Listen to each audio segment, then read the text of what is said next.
আজ ইরান যুদ্ধের ৩০তম দিন, অর্থাৎ ১ মাস পূর্ণ হলো আমেরিকা এবং ইসরায়েলের ইরানের উপর আগ্রাসনের। ৩০ দিন ধরে ইরান নির্ভীকভাবে অফুরন্ত প্রাণ শক্তি নিয়ে এই দুই দানব রাষ্ট্রের বিরুদ্ধে লড়ে চলেছে এবং এই ৩০ দিনের লড়াইয়ে গোটা পৃথিবীকে ইরান প্রমাণ করে দিয়েছে যে পৃথিবীর অন্য সব রাষ্ট্র আমেরিকাকে ভয় পেলেও ইরান আমেরিকাকে ভয় পায় না, বরং এই যুদ্ধেই ইরান মার্কিন সাম্রাজ্য এবং ইসরায়েলি জায়নবাদকে ধ্বংস করে ছাড়বে, সেই পথেই এগিয়ে চলেছে ইরান। প্রথম গুরুত্বপূর্ণ আপডেট, আরবে সৌদি আরব এখনো পর্যন্ত মার্কিন দাসত্ব করে চলেছে। যদিও আপনারা শুনেছেন ডোনাল্ড ট্রাম্প গতকাল হোয়াইট হাউসে সৌদি প্রিন্স মোহাম্মদ বিন সালমানের নামে এত কুরুচিকর একটি মন্তব্য করেছে, যে মন্তব্য আপনি আমি কেউ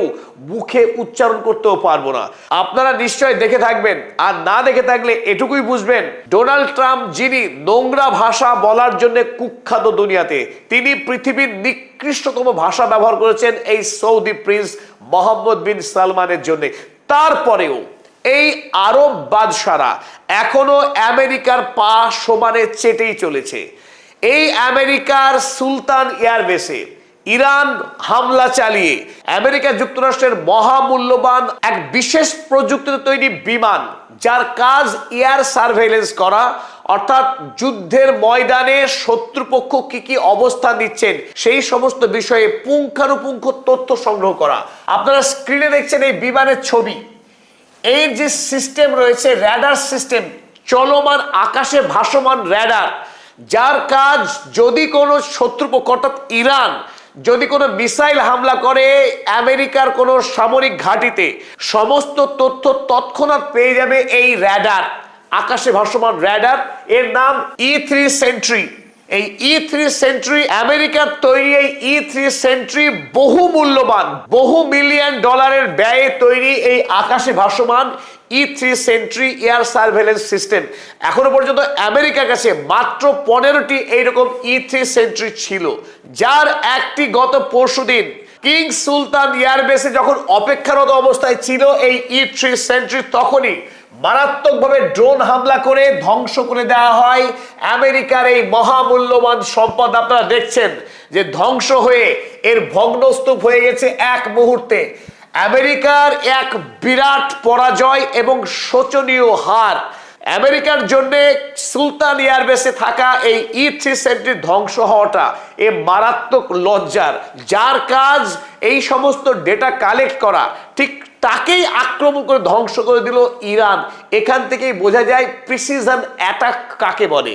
এর আগেও আমরা দেখেছি কাতারে AN/APS 132 র্যাডার, যাকে চোখ বলা হয়, গোটা মধ্যপ্রাচ্যের মধ্যে একমাত্র যে র্যাডার ছিল, যে র্যাডার 5000 কিলোমিটার ব্যাপী যদি কোনো শত্রু রাষ্ট্র আমেরিকার সামরিক ঘাঁটির উদ্দেশ্যে, আমেরিকার কোনো সম্পদের উদ্দেশ্যে, এমনকি ইসরায়েলের উদ্দেশ্যে যদি কোনো মিসাইল বা ড্রোন হামলা করে, সেকেন্ডের মধ্যে তথ্য পেয়ে যাবে এই AN/APS 132 এবং তৎক্ষণাৎ সেই সামরিক ঘাঁটিকে বা ইসরায়েলকে জানিয়ে দেবে যে তার উদ্দেশ্যে মিসাইল ছোড়া হয়েছে।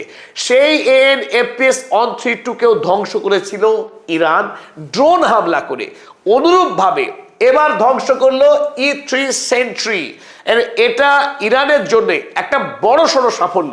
এবং মজার ব্যাপার কি জানেন, যে বরাবরের মতো সেন্টকম নির্লজ্জভাবে প্রথমে বলে যে তারা এই E3 সেন্ট্রির সামান্য মাত্র ক্ষতিগ্রস্ত হয়েছে, ধ্বংস হয়নি। আর তারপরে ইরানের পক্ষে এই ছবি প্রকাশ করে দেওয়া হয়, দেখানো হয় যে কি ভয়ঙ্কর ভাবে ধ্বংস হয়ে গেছে E3 সেন্ট্রি।